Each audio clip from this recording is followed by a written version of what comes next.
بسم اللہ الرحمن الرحیم۔ اگست کا مہینہ پاکستان کی تخلیق کا مہینہ ہے۔ اس مہینے میں اس سے بڑھ کر مثبت اور خوبصورت میسج نہیں ہو سکتا کہ ہم معاشرتی سطح پہ، حکومتی سطح پہ اور مختلف پلیٹ فارم کے ذریعے سے نوجوان نسل کو اس سے آگاہ کریں کہ پاکستان کی تخلیق میں صرف مسلمانوں کا کردار نہیں ہے، بلکہ مسیحی، پارسی، ہندو، سکھ اور دیگر مذاہب کو ماننے والوں نے بھی اسی طرح ہی پاکستان کی تخلیق میں حصہ لیا تھا جس طرح مسلمانوں نے لیا تھا۔ اس لیے کہ چند اشروں سے جو تاریخ ہمیں پڑھائی جا رہی ہے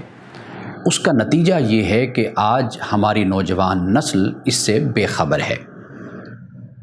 اگر میں مسیحی رہنماؤں کا ذکر کروں یا پارسی رہنماؤں کا ذکر کروں تو یہ ان کے ناموں کی اتنی لمبی فہرست ہے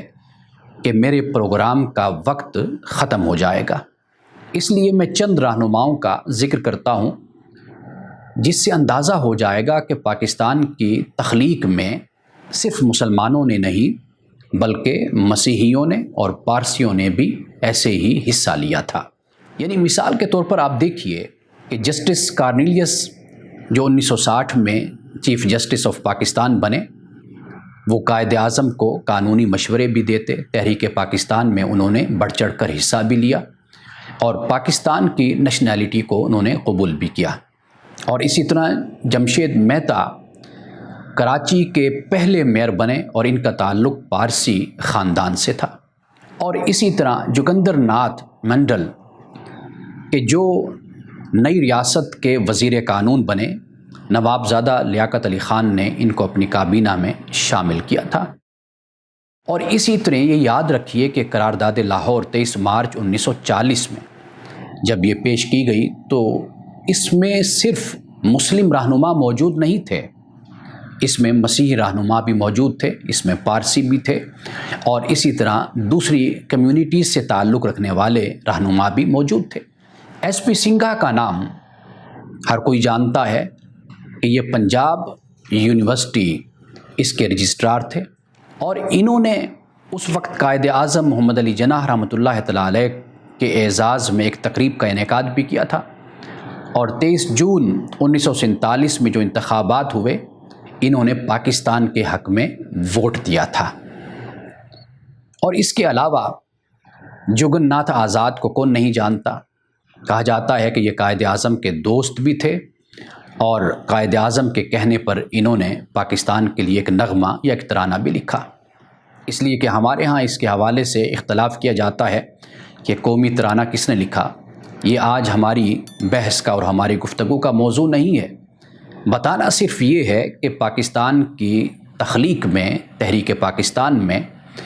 صرف مسلمان ہی نہیں بلکہ دوسری کمیونٹیز کے افراد اور رہنماؤں نے بھی بھرپور شرکت کی تھی۔ آپ دیکھیے کہ نہرو رپورٹ کو جہاں مسلمانوں نے رد کیا وہاں پر مسیحی رہنماؤں نے بھی رد کیا تھا۔ مسلم مسیحی اتحاد یہ تخلیق پاکستان سے پہلے قائم ہوا تھا۔ مسلم لیگ کو صرف مسلمانوں نے نہیں بلکہ دیگر مذاہب کے ماننے والوں نے بھی مضبوط کیا تھا۔ اسی طرح تخلیق پاکستان کے وقت یعنی 1947 میں جب انڈیا سے مسلمان ہجرت کر کے یہاں پر آئے تو یہ بات بھی یاد رکھیے کہ صرف مسلمان ہی نہیں بلکہ دوسرے لوگوں نے بھی وہاں سے ہجرت کر کے پاکستان آنے کی کوشش کی اور وہ کئی کامیاب بھی ہوئے۔ لیکن جو بھی لوگ پاکستان پہنچے یہاں پر پہلے سے ہی جو غیر مسلموں کے جو ادارے موجود تھے یعنی مسیحیوں کے ادارے، ہندوؤں کے ادارے، انہوں نے مسلمانوں کی اور ہجرت کرنے والوں کی خدمت کی۔ یعنی تعلیمی ادارے بھی تھے، ہاسپٹلز بھی تھے اور اس کے علاوہ دیگر ادارے بھی تھے کہ جنہوں نے مہاجرین کو سنبھالا، ان کی حفاظت کی۔ اگر ہم آج اپنی نوجوان نسل کو اپنی حقیقی تاریخ سے آگاہ کرتے ہیں تو پاکستان کے ماحول کو ہم بہتر کر سکتے ہیں۔ یعنی پاکستان کے ماحول میں ہم آہنگی پیدا ہوگی، پاکستانیت کا رنگ پیدا ہوگا، پاکستان میں جو تفریق اور فرقہ واریت ہے اس کا خاتمہ ہوگا، ذات پات کی بنیاد پر ہمارے معاشرے میں جو اونچ نیچ پائی جاتی ہے اس کا خاتمہ ہوگا،